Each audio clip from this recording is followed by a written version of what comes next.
예수님께서 이 땅에 오신 이유가 무엇인지를 요한복음 10장 10절 하반절에 이렇게 말씀합니다. 내가 온 것은 양으로 생명을 얻게 하고 더 풍성히 얻게 하려는 것이라. 예수님은 죄와 죄의 비참에서 우리를 건져 주심으로 생명을 얻게 하실 뿐만이 아니라 그 이상으로 더 풍성한 은혜를 주시기 위해서 이 땅에 오셨습니다. 두 가지입니다. 하나는 죄와 죄의 비참에서 우리를 건져 주시기 위하여 오셨습니다. 다른 한 가지는 그 이상으로 죄와 세상을 이기는 영적 풍성한 은혜를 주시기 위하여 오셨습니다. 예수님은 죄와 죄의 비참이라고 하는 커다란 웅덩이 속에 빠져있는 소망이 없는 가운데서 그저 허우적대며 살고 있었던 우리를 거기서 건져 올려주신 후에 이제는 너희들이 알아서 믿음 생활하라, 그렇게 하시는 것이 아니십니다. 그 구덩이에서 건져 올려주신 후에 세상 속에서 세상을 이기며 세상을 변화시키는 그리스도인의 삶을 능히 살아나게 하는 풍성한 은혜를 베풀어 주시는 분이십니다. 그것이 무엇입니까? 예수님께서 약속하신 더 풍성함, 그것이 무엇을 말하는 것입니까? 어떤 사람은 이 더 풍성함을 물질적인 부요함, 육체적인 건강, 인류 직장을 갖는 것, 최고의 집을 구입하고 제일 좋은 자동차를 사는 것, 이런 것들로 생각해서 주장하는 사람들이 있습니다. 그러다 보니까는 이러한 것들을 얻으면 하나님께로부터 복을 받았다고 생각을 하고, 얻지 못하면 낙심하든지 아니면은 무슨 저주받은 인생처럼 여기는 경우들이 있습니다. 잘못된 것입니다. 예수님은 우리의 삶 속에서 필요한 썩는 양식, 일용한 양식들에 관해서도 깊은 관심을 가지고 계십니다. 그것은 분명합니다. 우리의 일상생활 속에서 필요한 것들, 여러분이 인생의 걸음을 걸어갈 때에 때를 따라서 공급하시는 그 모든 것들에 예수님께서는 관심을 가지고 이루어 주시는 분이십니다. 그러나 거기에 머물러 있는 것이 아니고, 그것이 우선적인 것이 아니고, 예수님의 첫 번째 관심, 정말 우리 삶 속에 주시고자 하시는 더 풍성함은 그러한 썩는 양식이 아니고 모든 상황을 초월하는 영적인 풍성함을 의미하는 것입니다. 예수님의 말씀을 들었던 당시의 제자들 가난하게 살았습니다. 오히려 자기들이 가지고 있는 것들을 예수님을 위해서 내어놓았습니다. 많은 박해를 받고 순교를 당하였습니다.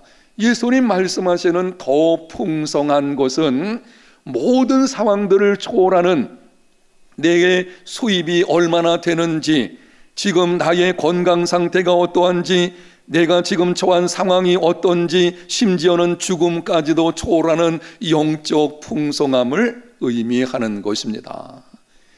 여러분들의 이해를 쉽게 하기 위해서 모든 상황을 초월하는 영적 풍성함이 무엇인지를 적어도 5가지로 말씀을 드리도록 하겠습니다. 첫째는 모든 역경과 죽음까지도 두려움 없이 맞설 수 있는 기쁨을 말합니다. 두 번째는 세상이 결코 줄 수도 없고 빼앗아 갈 수도 없는 평안을 말합니다. 세 번째는 죄책감과 종교적인 의무감으로부터 해방되는 자유를 말합니다. 네 번째는 하나님의 마음으로 이웃을 사랑하고 섬기는 긍휼을 말합니다. 다섯 번째는 성령의 능력을 힘입어 성숙한 신앙과 인격의 사람으로 변화되는 것입니다. 중요하기 때문에 한번 따라합니다. 기쁨, 평안, 자유, 긍휼, 변화. 요즘 여러분의 삶 속에 이러한 특성들이 있으십니까? 혹시 언제부터인지 모르지만 내 삶 속에 기쁨이 떠난 것은 아니십니까? 이제는 예배를 드려도 종교 행위들을 해도 여러 가지 모습으로 하나님을 섬기는 삶을 사는 것 같은데도 왠지 모르게 평안이 사라지고 불안과 염려 가운데 살고 있지는 않으십니까?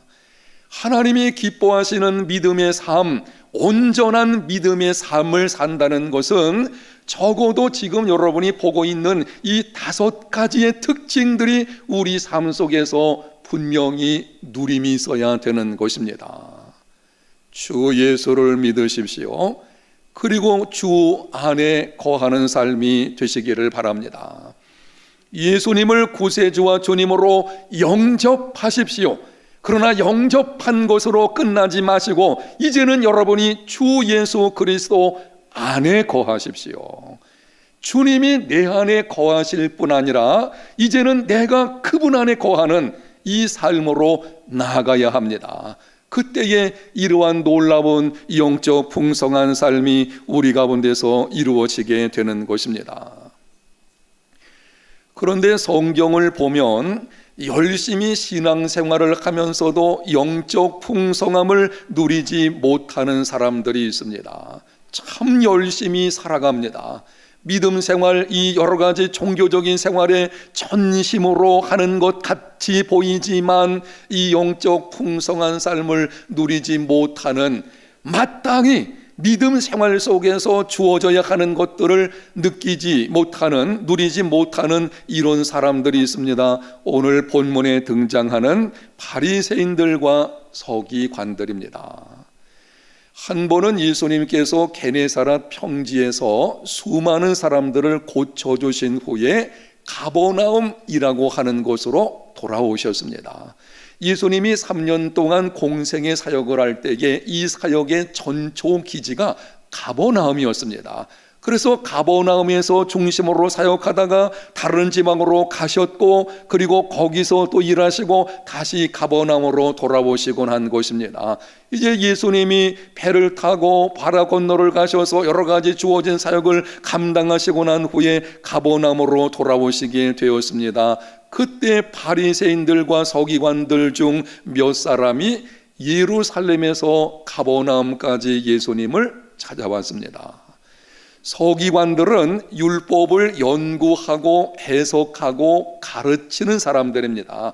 정확하게 말씀을 드리면 대대로 전해오는 율법의 해석과 적용, 그리고 유명한 랍비들의 가르침들을 자신의 세대에서 다른 세대로 이어주는 역할을 하는, 어떤 면에서는 참 중요한 일을 하는 사람들입니다. 오랜 전부터 성경에 기록되어진 율법의 말씀을 해석을 했습니다. 그리고 그것을 적용하는 방법들에 대해서 랍비들이 가르치고 세운 규례들이 있어요. 그것을 후손들에게 계속 이어지게 만드는 역할을 하는 사람들입니다. 바리새인들은 서기관들의 가르침을 따라 살려고 애를 쓰는 사람들입니다. 그러다 보니 많은 바리새인들이 서기관들이었습니다. 이들이 예루살렘에서 가버나움까지 예수님을 찾아온 이유가 무엇입니까? 계획적으로 의도를 가지고 일부러 예수님을 만나러 온 것입니다. 이들이 예수님을 만나러 온 이유를 들여다보게 되면은 다른 것이 아니고 트집을 잡아가지고 예수님의 명예를 실축해 만들고 필경은 예수님을 멸망하게 하려는 것입니다. 지금까지 이들이 예수님과 관련해 가지고 트집 잡은 것들을 보게 되면은, 한 번은 제자들이 밀밭 사이로 지나가다가 배가 고파서 그것을 따서 손으로 비벼서 먹었습니다. 안식일이었거든요. 그래서 트집 잡기를, 안식일에 어떻게 일을 행하느냐, 율법에 그렇게 기록된 것이 아닙니다. 그냥 자기들이 세운 규례를 따라서 트집 잡는 것입니다. 또 한 번은 예수님께서 안식일에 한편 손 마른 사람을 고쳐주셨습니다. 안식일에 선한 일 한 건 칭찬받아야 되지요. 그런데 자기들의 교리에 맞지 않는다고 트집을 잡게 된 것입니다. 예수님께서 죄인들로 소문난 자들과 교제하며 식사하실 때에 그것을 트집 잡습니다. 어떻게 선생이라고 하는 자가 그런 종류의 사람들과 함께 할 수가 있겠느냐? 그 종류의 사람이 어때서 뭐가 문제가 되는 것입니까? 근데 그들은 그런 것을 부정한 것으로 생각하게 되어지는 자기들의 생각을 따라서 트집을 잡는 것입니다. 오늘 본문에서는 제자들이 씻지 아니한 손으로 떡을 먹는 것을 트집을 잡습니다. 5절 하반절을 봅니다. 어찌하여 당신의 제자들은 장로들의 전통을 준행하지 아니하고 부정한 손으로 떡을 먹나이까? 당시 바리새인들과 서기관들은 장로들의 유전, 이전 조산족부터 율법을 나름대로 해석해 놓은 이 유전들이 있거든요. 그것을 철저하게 지켰습니다. 그 규례들 가운데서 정결의식이라는 것이 있습니다. 철저하게 지키게 됩니다. 그들은 손을 잘 씻지 않고는 음식을 먹질 않았습니다. 시장에 나갔다가 돌아오게 되면 반드시 손에 물을 뿌리는 정결의식을 행해야만 비로소 음식을 먹었습니다. 시장에 가게 되면은 많은 사람들이 있습니다. 그래서 이 사람들 사이를 지나가다 보게 되면은 혹이나 이방인들이라든지 아니면은 사마리아인들, 이런 사람들과 부딪힐 수가 있을 것입니다. 그것을 부정한 것으로 여긴 것입니다. 그래서 돌아와 가지고는 손을 씻는 정결 의식을 행하게 되는 것입니다. 심지어는 잔과 주발과 녹그릇을 씻는 것과 같은 정결 규례들도 있었습니다. 여러분, 손을 씻는 것 자체는 전혀 문제될 것이 없습니다. 밖에 나갔다가 돌아올 때에 집안에 들어와 가지고 손을 씻는다? 좋은 일이죠. 의사들이 이렇게 말을 하잖아요. 가능하면 손을 어떻게 하라리죠? 자주 씻어라. 그래야만 감기 예방이 되어진다. 그렇게 하십시오. 오늘 본문의 바리새인들과 서기관들의 문제는 위생적인 개념의 문제가 아닙니다. 위생적인 측면에서 그렇게 하는 것이 아니었습니다. 이들이 가지고 있는 생각은 손을 씻지 않고 음식을 먹으면 부정해진다. 그래서 반드시 손을 씻어야 되는데 만약에 손을 씻지 않으면 부정한 사람이 되는 것이고 그 부정한 손으로 음식을 먹는 것은 죄를 짓는 것이다. 다른 사람을 정죄하고 판단하고 트집 잡는 것, 이것이 문제인 것입니다. 예수님이 지금까지 행하신 일들을 보게 되면은 수많은 병자들을 고쳐주셨습니다. 귀신 들린 자에게서 귀신을 내어 쫓아주셨습니다. 하나님의 말씀의 본질적인 의미가 무엇인지를 명확하게 가르쳐 주셨습니다. 그렇게 예수님이 행하신 수많은 좋은 것들, 선한 일들, 칭찬받을 것들이 많이 있음에도 바리새인들과 서기관들은 자기들이 세운 규례, 자기들의 생각에 맞지 않는 아주 작은 것, 이 티끌 같은 문제를 끄집어내 가지고는 트집을 잡고 있는 것입니다. 오늘날에도 이런 사람들이 있습니다.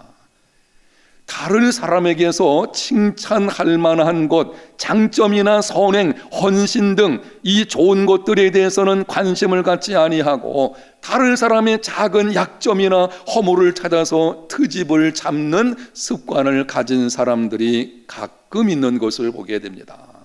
아주 오래전의 일인데요, 제가 이것은 들은 이야기입니다. 근데 그때 누가 이야기했는지 그리고 어떤 사람을 대상으로 이야기한 것인지는 다 잊어버렸어요. 오래된 일이기 때문에.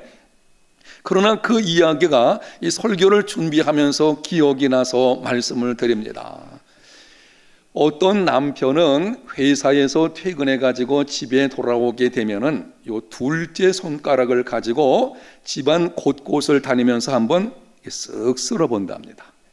한 번은 식탁을 좀 쓱 쓸어보고, 그리고는 TV 위에 한번 쓱 만져보고, 혹은 책장 같은 데 쓱 문질러 보고는 먼지가 묻어나오면 아내에게 청소를 제대로 못한다고 야단을 친다고 합니다. 실제인지는 모르지만 그분이 실제로 그렇다고 하니까 아마 이런 일이 있는 것으로 보여집니다. 이런 남편과 함께 사는 아내는 참 불행할 것입니다. 아내가 하루 동안에 가정 살림하고 자녀를 돌보고 청소하고 여러 가지 많은 수고한 것들 있잖아요. 그 많은 수고들을 칭찬해주고 격려해주는 못할 망정, 그 작은 것, 먼지가 혹이 조금 쌓인 것, 그것 때문에 타박을 하고 그것을 문제 삼는다면 그 결혼 생활이 행복할 수가 없을 것입니다. 목사님, 그것은 남편의 성향이 아닙니까? 남편이 그런 성향을 가지고 있는 것 그냥 용납하며 살아야 되지 않겠습니까? 물론 사람들이 가지고 있는 성향은 중요합니다. 어떤 사람의 성향은 나와 다르거든요. 여러분, 다른 성향에 대해서 불평하지는 마십시오. 그러나 여러분이 들으셔야 될 것이, 만약 내가 가지고 있는 어떤 성향이 다른 사람에게 상처를 준다든지 가정을 불행하게 만든다든지 인간 관계를 파괴하는 것이라면 마땅히 고쳐야 합니다. 성향은 다를 수가 있지만 그 성향이, 혹시 내가 가지고 있는 성향이 다른 사람에게 피해를 주는 것이라면 내가 고쳐야 되지요. 성향을 쉽게 고칠 수 없지만 우리 예수 믿는 사람들 속에는 성령 하나님께서 함께 계시는 줄로 믿습니다. 성령의 도우심을 구하고 그분의 능력을 따라 바꿔야 되는 것입니다. 혹 오늘 나오신 여러분들 가운데 트집 잡는 습관을 가진 분들이 있다면 고치십시오. 건전한 판단이라든지 아니면은 공적인 문제에 관해서 올바른 방향을 제시하는 것은 좋은 일입니다. 마땅히 그렇게 해야 됩니다. 가정을 세우고 교회를 세우고 직장이나 사업장을 세우고 그런 일들 속에서 심각한 문제가 있을 때에 건전한 판단을 통해서 이뤄나가는 것, 이거는 격려하고 칭찬받아야 할 일들이죠. 그렇지만 트집 잡는 것, 다른 사람의 사소한 문제를 꺼내가지고 그것으로 인해서 문제를 만들어내는 습관이 있다면 바꿔야 하는 것입니다. 혹시 트집 잡는 습관이 있다면 이제는 장점을 찾아 칭찬하고 격려하는 습관으로 바꾸어가는 삶이 되시기를 축복합니다. 습관을 바꾸면 인생이 행복해지게 됩니다. 내게 있는 어떤 잘못되어진 습관들, 어디서 형성됐는지는 모르겠지만 어렸을 때의 이 성장 과정 속에서 그럴 수도 있을 것이고, 아니면 어떤 상황 속에 계속 거하다 보니까는 나도 모르게 그런 성향들이 생길 수가 있습니다. 그런데 그것이 다른 사람의 삶에 불편을 끼치는 것이라면 바꿔야 하는 것입니다. 이제는 티를 잡는 습관이 아니고 칭찬하고 격려하고 위로하기를 많이 하는 습관으로 바꾸어가는 우리 해운대 제일교회 성도들이 다 되시기를 바랍니다. 바리새인들과 서기관들은 종교적인 열심이 특심한 사람이었습니다. 이들에 관해서 말할 때에는 참 열심이다, 이 정도가 아니에요. 열심이 넘쳐가지고 특심한 것입니다. 다른 사람이 따라오기 힘들 정도로 이들은 종교적인 일에 아주 열심을 가진 사람들이었습니다. 구약 율법에는 식사 전에 손을 씻으라, 이런 것이 명시되어 있지 않습니다. 다만 손 씻는 것과 관련해 가지고 율법에 이렇게 말씀을 했습니다. 제사장들이 성막에 들어가서 봉사하려고 할 때에 성막 앞에 물두멍이라는 것이 있습니다. 거기서 반드시 손을 씻고 들어가야 된다. 그것이 전부입니다. 그런데 이 사람들의 경우에는 제사장들에게 주신 그 말씀을 자기들에게까지도 적용해서 손 씻는 규례를 만드는 아주 열심이었지요. 율법에는 11조를 드리라, 그게 전부입니다. 그런데 이 사람들은 철저하게 지키려고 하는 생각으로 박하와 회양과 근체와 같은 향신료의 11조까지도 하나님께 드렸습니다. 율법에는 안식일에 쉬라, 그게 전부입니다. 6일 동안은 힘써 내 모든 일을 행할 것이지만 7일째 안식일에는 모든 일을 그만두고 쉬라. 그게 전부입니다. 그런데 이 사람들 경우에는 안식일에 할 수 있는 일과 할 수 없는 일 수십 가지 이상을 자기들이 규례로 만들어 가지고 그것을 지키려고 애를 썼습니다. 율법에는 1년에 한 번 대속제일에 금식하라고 말씀을 하셨습니다. 그런데 그들은 그 이상으로 일주일에 2번 금식을 했습니다. 공식적으로 하나님이 율법에 이스라엘 백성들에게 금식하라 1년에 한 번입니다. 7월 달에 있는 대속제일에 지키는 한 번뿐인데 이 사람들은 열심히 특심하다 보니까는 일주일에 2번을 공식적으로 금식을 하곤 한 것입니다.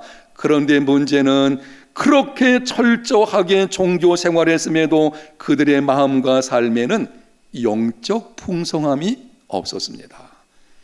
그렇게 하나님 앞에 열심을 가지고 섬긴다면 마땅히 성경에 약속되어진 그 영적인 풍성함을 누리는 삶이 이루어져야 합니다. 그런데 그것이 그들의 삶 속에 없었다는 것입니다. 그들 속에서는 기쁨을 찾을 수가 없었습니다.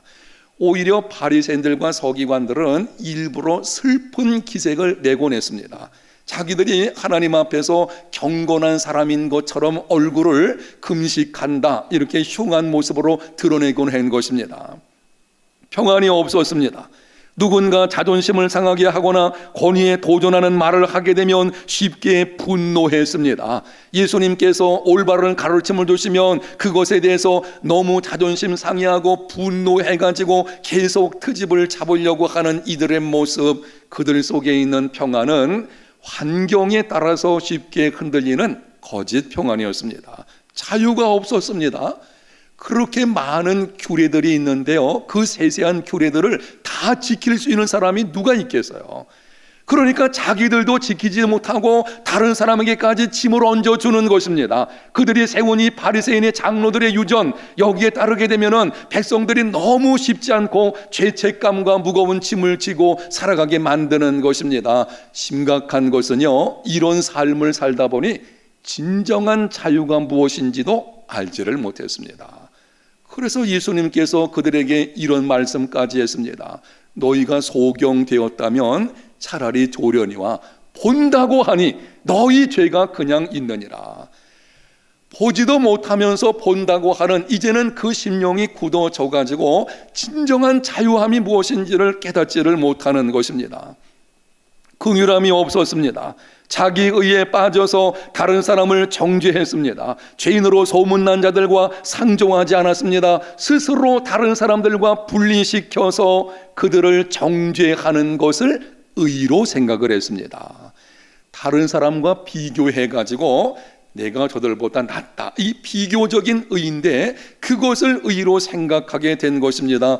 긍휼함이 없었습니다. 변화가 없었습니다. 하나님을 섬긴다면 적어도 하나님을 닮아가는 모습으로 변화가 있어야 합니다. 그런데 그들에게 있는 것은 고집뿐이었습니다. 도무지 변화되려고 하지 않는 것입니다. 그렇게 예수님이 행하시는 기적을 보았고 말씀을 들었고 예수님의 능력들을 경험하는 현장 속에 함께 있었음에도 이들은 이 고집이 얼마나 센지 도무지 변화되려고 하지 않는 것입니다. 여러분, 이유가 무엇입니까? 그렇게 열심히 종교 생활을 하면서도 마땅히 있어야 되는 영적 풍성함을 누리지 못하는 이유가 무엇이겠습니까? 문제는 오늘날 예수님을 믿는 사람들 가운데서도 이런 현상들이 있다는 것입니다. 분명히 예수님을 믿는 믿음이 있습니다. 구원의 확신을 가지고 있습니다. 오늘 밤 하나님이 부르신다면 천국 갈 수 있겠습니까? 아멘. 분명히 확신을 가지고 이야기를 합니다. 나름대로 열심히 신앙생활을 합니다. 그런데 마음과 삶의 기쁨과 평안과 자유와 긍휼과 변화는 없습니다. 이유가 무엇이겠습니까? 정작 누려야 하는 것을 누리지 못하는 이유가 무엇입니까? 그 이유를 본문 6절에서 예수님께서 분명히 말씀을 하셨습니다. 6절 말씀을 우리 다 같이 한번 읽겠습니다. 이르시되 이사야가 너희 외식하는 자에 대하여 잘 예언하였도다. 기록하였으되 이 백성이 입술로는 나를 공경하되 마음은 내게서 멀도다.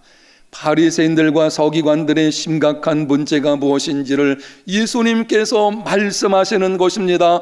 너희들이 입술로는 하나님을 공경한다고 하면서 마음은 하나님께로부터 멀어져 있구나. 이게 문제입니다. 하나님께 나와서 제사를 드리는데 마음은 하나님을 멀리 떠나 있습니다. 하나님을 섬긴다고 말을 하지만, 하나님을 사랑합니다 이렇게 말하지만 그들의 마음은 세상 속에 가 있는 것을 보게 됩니다. 오늘날도 마찬가지입니다. 이런 말이 있습니다. 여러분이 한두 번 들어보셨을 것입니다. 예배 한 번 잘 드리면 인생이 바뀐다. 믿습니까? 예배 한 번 잘 드리면 하나님의 임재를 경험하게 되고, 하나님의 임재를 경험하게 되면 인생이 송두리째 바뀌게 되는 것입니다. 그런데 수많은 예배를 드리면서도 하나님의 임재를 경험하지를 못합니다. 찬송을 불러도 기쁨이 없습니다. 기도를 해도 평안이 없습니다. 복음을 들어도 자유함이 없습니다. 헌금을 드려도 감사가 없습니다. 예배를 통한 삶의 변화를 경험하지 못합니다. 이유가 무엇입니까? 입술로는 하나님을 공경한다고 하지만 마음은 멀어져 있기 때문입니다. 저는 오늘 설교 말씀을 준비하면서 몇 가지 하나님께 회개한 것이 있는데요, 이 마음의 문제를 가지고 설교를 준비하다 보니 생각난 것이, 항상 그런 것은 아니지만 가끔 이 새벽 기도에 나와서 피곤하다고 해서 찬송 부를 때 그냥 건성으로 불렀던 거. 찬송을 부릅니다. 그런데 피곤하다고 해가지고 입술로는 하는데 마음은 전혀 없는 것입니다. 하나님 앞에 회개했습니다. 제가 오늘은 일부러 예배 시작할 때부터 지금까지 여러분을 쭉 이렇게 잘 둘러보질 않았어요.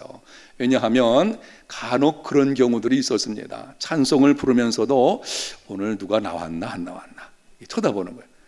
그런 입술로는 찬송을 부르지만 마음은 하나님께 가 있는 것이 아니고 여러분들 사람에게 가 있는 것입니다. 이게 마음이 멀어져 있는 것입니다. 하나님은 일을 한다고 하면서도 하나님의 일이라는 것, 그거는 하나님 그분께 드리는 것입니다. 그런데 일을 열심히 뛰어다니다가 보니까는 하나님께 마음이 가 있는 것이 아니고 그냥 일 자체 속에 빠져 있는 저의 모습을 보게 된 것입니다. 하나님 앞에 회개를 했습니다. 여러분은 어떻습니까? 여러분은 예배할 때에 여러분의 마음이 하나님께로 향하여 가 있습니까? 우리 교회 예배 순서와 관련해서 권면의 말씀을 좀 드리겠습니다. 예배가 회복되면 삶이 회복이 되어집니다. 그래서 오늘 이 본문의 말씀을 중심으로 특별히 마음의 문제와 관련해서 우리 교회가 예배 회복이 이번 기회에 이루어져야 되겠다. 여러분이 물론 열심히 예배 드리고 있지만 정말 하나님이 기뻐하시는 하나님의 임재를 경험하는 이런 예배 생활이 돼야 되겠다 하는 측면에서 예배 순서와 관련해서 권면의 말씀을 드리겠습니다. 적어도 예배 10분 전에 나와서 기도로 준비하십시오. 예배 시간이 정해져 있는데요, 예배는 하나님 앞에 나오는 것이고 하나님을 만나는 시간이고 지난 한 주간 동안에 나에게 주신 그 은혜에 대해서 하나님께 내어드리는 시간인 것입니다. 적어도 10분 전쯤에 나와서 내 마음을 기도하는 중에 하나님을 향해서 열어놓아야 됩니다. 그리고 열린 마음을 가지고 예배하는 예배자들이 다 되시기를 바랍니다. 늘 지각하는 습관이 있다든지 아니면은 세상 일에 바빠가지고 거기에 매여서 급하게 온 경우는 예배 시작할 때부터 마음이 하나님께로 안 갑니다. 그냥 처리하지 못한 그 일, 거기에 마음이 가 있습니다. 기도 순서 여러 가지 예배가 진행될 때에도 마음은 딴 곳에 가 있습니다. 이거는 하나님의 임재를 경험할 수가 없는 것입니다. 찬송을 부를 때에 가사를 생각하며 온 마음으로 부르십시오. 소리를 내어서 부르십시오. 찬송 시간에 아무 생각이 없이 그냥 입만 달싹거린다든지 심지어는 내 마음에 들지 않는 찬송이라고 해서 입을 굳게 다물고 있는 경우들이 있을 수가 있습니다. 진정한 예배가 아닌 것입니다. 우리가 섬기는 하나님은 찬송 중에 거하시는 분이신 줄로 믿습니다. 하나님의 이름을 찬양하게 되면은 그 찬양을 하나님이 받으시고 하나님의 임재를 경험하는 시간이 그 시간이거든요. 그런데 찬송 부를 때에 입술로는 찬송하지만 마음은 다른 곳에 멀리 가 있는 것입니다. 하나님의 임재를 경험할 수 없습니다. 여러분, 찬송 부를 때에 가사 하나하나를 생각하시면서 온 마음으로 부르시기를 바랍니다. 참회 기도를 할 때에 자신을 깊이 살피며 마음으로 기도하십시오. 우리 교회 참회 기도 시간이 금년에 처음으로 순서에 들어오게 되었는데요, 이유가 있습니다. 하나님은 통회하는 심령과 함께 하시고 그 심령의 은혜를 베풀어 주시는 분이신 줄로 믿습니다. 그래서 우리가 적어도 예배할 때에 한 주간 동안 잘못되었던 것, 입술로 혹은 마음으로 행동으로 지었던 죄를 하나님 앞에 내어놓고 통회하는 마음으로 지금 예배를 드리자. 그러므로 하나님 임재를 경험하는 한 해가 되어보자라고 하는 것입니다. 그런데 그 시간에 아무런 생각이 없다든지, 혹시 그런 분은 없을 줄로 알지만 높아심에서 말씀을 드리겠습니다. 아이고, 나는 뭐 한 주간 생각해봐도 죄 지은 거 없는 것 같은데, 거짓말하는 것입니다. 성경에 보게 되면 죄 없다 하는 것은 거짓말하는 자라고 말씀을 했습니다. 우리 속에 죄 없는 사람이 누가 있겠습니까? 목사이든지 아무리 성인처럼 살아간다고 할지라도 우리의 심령이 심히 부패해져 있거든요. 우리는 속을 들여다보게 되면 수많은 죄악 덩어리들인 것입니다. 그래서 그것을 한 주간 동안 성령의 인도하심 가운데서 혹시 잘못되었던 것, 말로 실수했던 것, 아니면 음란한 생각을 가졌던 것, 다른 사람에게 손해를 끼쳤던 것이라든지 이런 것들을 성령께서 생각나게 해주는 대로 마음으로 통회할 수 있는 참회 기도 시간이 되시기를 바랍니다. 여러분, 그 짧은 1분 정도에서 2분 시간인데요, 그 시간이 예배의 성패를 결정지을 수가 있어요. 아주 중요한 시간입니다. 마음으로 통회하며 기도하십시오. 대표 기도자가 기도할 때에 마음으로 함께 기도하십시오. 기도를 잘하는지 못하는지 판단하는 경우가 있습니다. 오늘은 참 기도 잘하네, 오늘은 못하네. 그렇게 앉아있다면 이것이 교만입니다. 그거는 마음이 멀어져 있는 거예요. 대표 기도라는 것은 여기 서서 장로님 혹은 시무 집사님 가운데 한 분이 기도하게 되지만 그 기도는 우리 모두가 함께 기도하는 시간입니다. 우리 모두가 기도하는 것을 대표로 기도하는 시간인 것입니다. 그래서 대표 기도자가 기도하는 그 내용 하나하나를 잘 들으면서 아멘, 이 말을 있는 것입니다. 바로 그 기도가 나의 기도입니다. 마음이 함께 가 있어야 돼요. 찬양대가 찬양할 때에 마음으로 함께 찬양하십시오. 평가하려고 하지 마십시오. 찬양대원들의 찬양을 통해 영광 받으시는 하나님께 집중하는 시간이 되시기를 바랍니다. 찬양대원들의 찬양은 우리 모두의 찬양이에요. 찬양대원들이 그냥 따로 하는 것이 아니고 우리 모두가 하나님께 찬양하는 것을 또 찬양대원들이 대표로 하는 것입니다. 그래서 우리 모두가 함께 찬양하는 마음, 이 마음이 있어야 하는 것입니다. 말씀을 들을 때에 마음을 열어서 하나님의 말씀으로 받으십시오. 헌금할 때에 한 주간 동안 주신 은혜를 감사하는 마음으로 드리십시오. 새가족을 환영할 때에 마음을 열고 환영하십시오. 광고를 들을 때에도 교회를 사랑하는 마음으로 들으십시오. 축도가 끝나고 교회당 문을 나갈 때에는 오늘 주신 말씀대로 살겠다는 그 마음을 가지고 나가는 시간이 되시기를 바랍니다. 사랑하는 여러분, 여러분에게 확인하면서 질문하겠습니다. 정직하게 대답해 보시기를 바랍니다. 여러분은 하나님께 예배할 때에 마음이 드려지고 있습니까? 혹시 몸만 와서 앉아 있고 마음은 다른 곳에 있지는 않으십니까? 여러분이 기도하고 찬송하고 말씀 듣고 할 때에 여러분의 마음이 어디에 가 있으십니까? 하나님 그분에게 집중되어 있습니까? 아니면은 지금까지 내가 삶 속에 있었던 많은 여러 가지 잡다한 생각들 거기에 잠겨 있는 것은 혹시 아니십니까? 여러분 1시간 정도 예배 드리는데 이 시간에 하나님께 집중하는, 전심으로 하나님께 집중하는 것 너무 중요합니다. 하나님의 은혜를 받아야 되고, 은혜를 받아야만 내가 변화되고, 내가 변화돼야만 세상이 변화되는 역사가 있게 되는 줄로 믿습니다. 은혜 받아야 돼요. 하나님의 임재하심을 경험하는 시간이 되어야 됩니다. 마음이 중요합니다. 마음이 없는 종교 행위는 외식입니다.